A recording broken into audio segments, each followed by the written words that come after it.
दूल्हे पर हमला एक आलीशान महल जैसा घर जगमगाती लाइटों से और भी ज्यादा खूबसूरत लग रहा है। महल के बाहर गार्डन में एक बहुत ही खूबसूरत मंडप लगा हुआ है, जिसमें दूल्हा और दुल्हन बैठे अपने नई जिंदगी की शुरुआत करने की तैयारी कर रहे हैं। चारों तरफ शांति पसरी हुई है, सिर्फ पंडित की ही मंत्र बोलने की आवाज सुनाई दे रही। दूल्हा जहां मंडप पर अपने होठों पर मुस्कान लिए हुए बैठा है, उसको देखकर ऐसा लग रहा है जैसे उसकी कितनी बड़ी मनोकामना पूरी हो रही हो। वहीं दूसरी तरफ दुल्हन के चेहरे पर न ही खुशी है और न ही दुख है। वह बिल्कुल शांत बैठी हुई है। उसे देखकर ऐसा लग रहा है जैसे उसे इस शादी के रस्मों में कोई दिलचस्पी नहीं है, जैसे इस शादी में उसकी मन का कुछ ना हो। वह तो इन सबसे दूर दूसरी ही दुनिया में खोई हुई है। कुछ देर मंत्र बोलने के बाद पंडित जी दूल्हे से कहते हैं, जजमान दुल्हन को वरमाला पहनाए। पंडित के बोलते ही दूल्हा दुल्हन को वरमाला पहनाता है। दूल्हे के वरमाला पहनाते ही पंडित जी दुल्हन से दूल्हे को वरमाला पहनाने के लिए कहते हैं, लेकिन दुल्हन ने तो जैसे पंडित जी की बात सुनी ही न हो। दुल्हन के ऐसे चुपचाप बैठे रहने से पंडित जी फिर से दुल्हन को वरमाला पहनाने के लिए कहते हैं, लेकिन अब भी दुल्हन वैसी ही बैठी रहती है। तभी करीब 60 साल की औरत जो दूल्हे की दादी थी, वह आगे बढ़कर दुल्हन के पास थोड़ा झुकती है और दुल्हन के कंधे पर हाथ रखकर कहती हैं, बेटा, पंडित जी आपसे वरमाला पहनाने को बोल रहे हैं। दूल्हे की दादी की बात सुनकर जैसे दुल्हन को होश आ जाता है। वह अपना सिर उठाकर पहले दूल्हे की दादी को देखती हैं, फिर चारों तरफ देखती हैं। तभी फिर से पंडित जी कहते हैं, मुहूर्त निकला जा रहा है, दूल्हे को वरमाला पहनाए। पंडित की बात सुनकर दुल्हन झुकी नजरों से दूल्हे को वरमाला पहनाती है। दुल्हन के वरमाला पहनाने से दूल्हे के चेहरे पर मुस्कुराहट आ जाती है, जो किसी की नजरों से छुपी नहीं रह पाती। वहीं दूल्हे की दादी भी अपनी जगह आकर बैठ जाती हैं। उनके सामने खड़े दूल्हे के माता पिता अपने बेटे को खुश देख रहे थे और उसे इस तरह खुश देखकर उन्हें बहुत सुकून सा मिलता है। दूल्हे की माँ अब उस समय को याद करने लगती हैं जब लोग पहले दूल्हे की शादी के लिए बात किया करते थे। वह किस तरह से चिढ़ जाता था, लेकिन इस शादी के लिए जब उसकी दादी ने दुल्हन की फोटो दिखाई तो उसने फोटो देखते ही तुरंत हाँ कर दिया। ये देखकर तो सभी हैरान रह गए थे, क्योंकि सभी के मन में यही सवाल आ रहा था कि इतने सालों से शादी के नाम से भागने वाला अचानक शादी के लिए कैसे तैयार हो सकता है। सभी के मन में यही सवाल था। तभी दूल्हे की माँ उस फोटो को लेकर देखने लगती है। उस फोटो में जो लड़की थी वह बहुत ही सुंदर लग रही थी और बिल्कुल मासूम। लेकिन जब दादी ने कहा शादी कल ही करनी है, तो सभी बिल्कुल हैरानी से उसे देखने लगे। दादी ने सभी को इस तरह से देखते हुए देखा। उन्होंने सबको जल्दी शादी करने की वजह बताई। वजह सुनकर सभी शांत हो गए। दूल्हे की माँ जो फोटो देखकर खुश हो गई थी, दादी की बात सुनकर उसके चेहरे पर उदासी छा गई। सब शादी के रस्मों को बड़े ध्यान से देख रहे होते हैं कि तभी 4-5 गाड़ियां शादी में बांधा डालने के मकसद से बाहर से आती। लग तो यही रहा था कि वह शादी में बांधा डालने आए हो, और हुआ भी वही। गाड़ियों से निकलकर उन लोगों ने बंदूक से हमला करना शुरू कर दिया। अचानक हमले की वजह से कोई कुछ समझ नहीं पाता। वैसे तो वहां दूल्हे के साइड से भी बहुत सारे बॉडीगार्ड खड़े हुए थे, लेकिन अचानक इस तरह हमले की किसी को खबर नहीं थी। गोलियों की आवाज से वहां बैठे सभी लोग अपने जगह से उठकर इधर उधर भागने लगते। चारों तरफ गोली चलने की वजह से कुछ लोग जख्मी भी होने लगे। दोनों साइड से बिल्कुल बॉर्डर के हमले जैसा हमला हो रहा था। सारे बाहर से आए बॉडीगार्ड बहुत ही फुर्ती से दूल्हे के बॉडीगार्ड पर हावी हो रहे थे। तभी बाहर से आए लोगों में एक आदमी मंडप की तरफ बढ़ने लगता है। सारे बॉडीगार्ड उसे कवर करने लगते। ये देखकर समझ आ रहा था कि ये इनका बॉस है। वह मंडप पर पहुंचता है जहां पर दूल्हा दुल्हन के हाथों को पकड़ा हुआ था। वही दुल्हन एकदम शांत से बैठी हुई थी, जैसे उसे तो कुछ पता ही नहीं कि यहाँ क्या हो रहा है। वह आदमी अपने बॉडीगार्ड को कुछ इशारा करता है तो एक बॉडीगार्ड बढ़कर दूल्हे को दुल्हन से अलग करने की कोशिश करता, लेकिन दूल्हा उसे जोर से धक्का देता है तो बॉडीगार्ड 2 कदम पीछे हो जाता है। फिर से वो बॉडीगार्ड आगे बढ़कर दूल्हे को पकड़ लेते।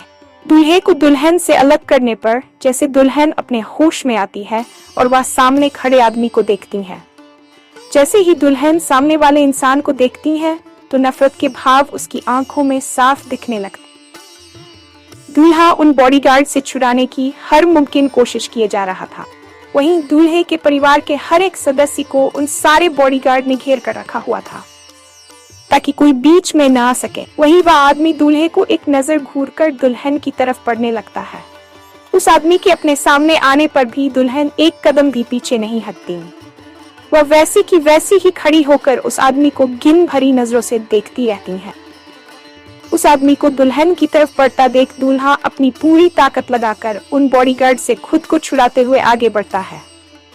वह बढ़कर उस आदमी के सीने पर जोर से लात मारता है, जिससे वह आदमी 2 कदम पीछे हो जाता है।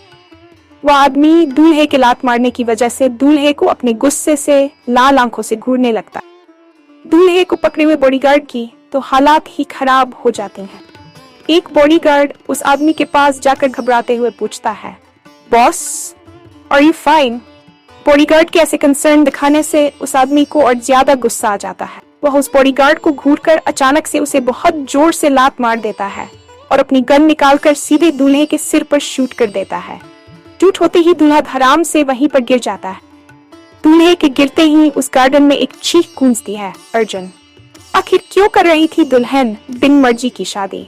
क्या थी उसकी मजबूरी? क्या अर्जुन की जान बच पाएगी?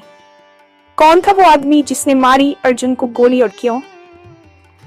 जिसमें दूल्हा और दुल्हन बैठे अपने नई जिंदगी की शुरुआत करने की तैयारी कर रहे हैं। चारों तरफ शांति पसरी हुई है, सिर्फ पंडित की ही मंत्र बोलने की आवाज सुनाई दे रही। दूल्हा जहां मंडप पर अपने होठों पर मुस्कान लिए हुए बैठा है, उसको देखकर ऐसा लग रहा है जैसे उसकी कितनी बड़ी मनोकामना पूरी हो रही हो। वहीं दूसरी तरफ दुल्हन के चेहरे पर न ही खुशी है और न ही दुख है। वो बिल्कुल शांत बैठी हुई है। उसे देखकर ऐसा लग रहा है जैसे उसे इस शादी के रस्मों में कोई दिलचस्पी ही नहीं है, जैसे इस शादी में उसकी मन का कुछ न हो। वह तो इन सबसे दूर दूसरी ही दुनिया में खोई हुई है। कुछ देर मंत्र बोलने के बाद पंडित जी दूल्हे से कहते हैं, यजमान दुल्हन को वरमाला पहनाए। पंडित के बोलते ही दूल्हा दुल्हन को वरमाला पहनाता है। दूल्हे के वरमाला पहनाते ही पंडित जी दुल्हन से दूल्हे को वरमाला पहनाने के लिए कहते हैं, लेकिन दुल्हन ने तो जैसे पंडित जी की बात सुनी ही न हो। दुल्हन के ऐसे चुपचाप बैठे रहने से पंडित जी फिर से दुल्हन को वरमाला पहनाने के लिए कहते हैं, लेकिन अब भी दुल्हन वैसी ही बैठी रहती है। तभी करीब 60 साल की औरत जो दूल्हे की दादी थी, वह आगे बढ़कर दुल्हन के पास थोड़ा झुकती हैं और दुल्हन के कंधे पर हाथ रखकर कहती हैं, बेटा, पंडित जी आपसे वरमाला पहनाने को बोल रहे हैं।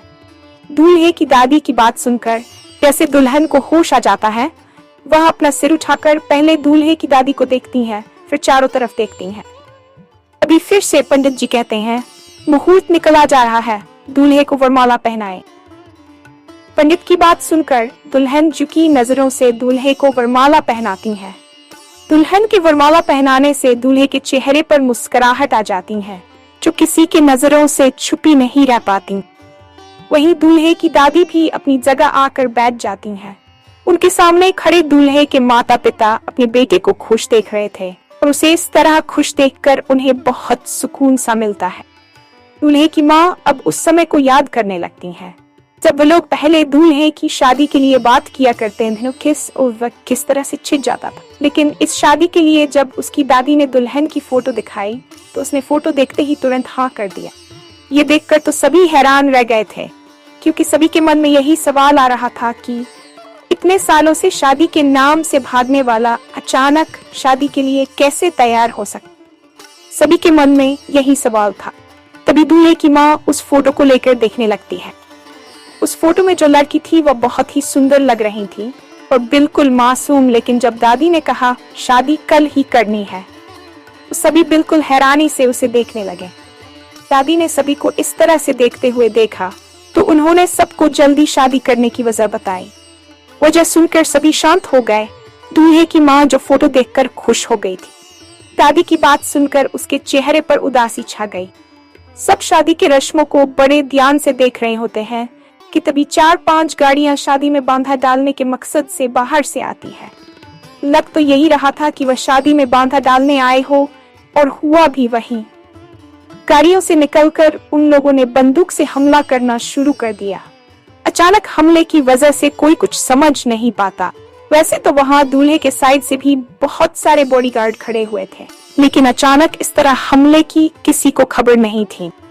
गोलियों की आवाज से वहाँ बैठे सभी लोग अपने जगह से उठकर इधर उधर भागने लगते हैं। चारों तरफ गोली चलने की वजह से कुछ लोग जख्मी भी होने लगे। दोनों साइड से बिल्कुल बॉर्डर के हमले जैसा हमला हो रहा था। सारे बाहर से आए बॉडीगार्ड बहुत ही फुर्ती से दूल्हे के बॉडीगार्ड पर हावी हो रहे। तभी बाहर से आए लोगों में एक आदमी मंडप की तरफ बढ़ने लगता है। सारे बॉडीगार्ड उसे कवर करने लगते हैं। ये देखकर समझ आ रहा था कि ये इनका बॉस है। वह मंडप पर पहुंचता है जहां पर दूल्हा दुल्हन के हाथों को पकड़ा हुआ था। वहीं दुल्हन एकदम शांत से बैठी हुई थी, जैसे उसे तो कुछ पता ही नहीं कि यहाँ क्या हो रहा है। वह आदमी अपने बॉडीगार्ड को कुछ इशारा करता है तो एक बॉडीगार्ड बढ़कर दूल्हे को दुल्हन से अलग करने की कोशिश करता है, लेकिन दूल्हा उसे जोर से धक्का देता है तो बॉडीगार्ड 2 कदम पीछे हो जाता है। फिर से वो बॉडीगार्ड आगे बढ़कर दूल्हे को पकड़ लेते हैं। दूल्हे को दुल्हन से अलग करने पर जैसे दुल्हन अपने होश में आती है और वह सामने खड़े आदमी को देखती है। जैसे ही दुल्हन सामने वाले इंसान को देखती है तो नफरत के भाव उसकी आंखों में साफ दिखने लगते। दूल्हा उन बॉडीगार्ड से छुड़ाने की हर मुमकिन कोशिश किए जा रहा था। वहीं दूल्हे के परिवार के हर एक सदस्य को उन सारे बॉडीगार्ड ने घेर कर रखा हुआ था ताकि कोई बीच में ना आ सके। वहीं वह आदमी दूल्हे को एक नजर घूरकर दुल्हन की तरफ बढ़ने लगता है। उस आदमी के अपने सामने आने पर भी दुल्हन एक कदम भी पीछे नहीं हटती। वह वैसी की वैसी ही खड़ी होकर उस आदमी को घिनन भरी नजरों से देखती रहती। उस आदमी को दुल्हन की तरफ बढ़ता देख दूल्हा अपनी पूरी ताकत लगाकर उन बॉडीगार्ड से खुद को छुड़ाते हुए आगे बढ़ता। वह बढ़कर उस आदमी के सीने पर जोर से लात मारता, जिससे वह आदमी 2 कदम पीछे हो जाता है। वह आदमी दूल्हे के लात मारने की वजह से दूल्हे को अपने गुस्से से लाल आंखों से घूरने लगता है। दूल्हे को पकड़े हुए बॉडीगार्ड की तो हालात ही खराब हो जाती हैं। एक बॉडीगार्ड उस आदमी के पास जाकर घबराते हुए पूछता है, बॉस आर यू फाइन?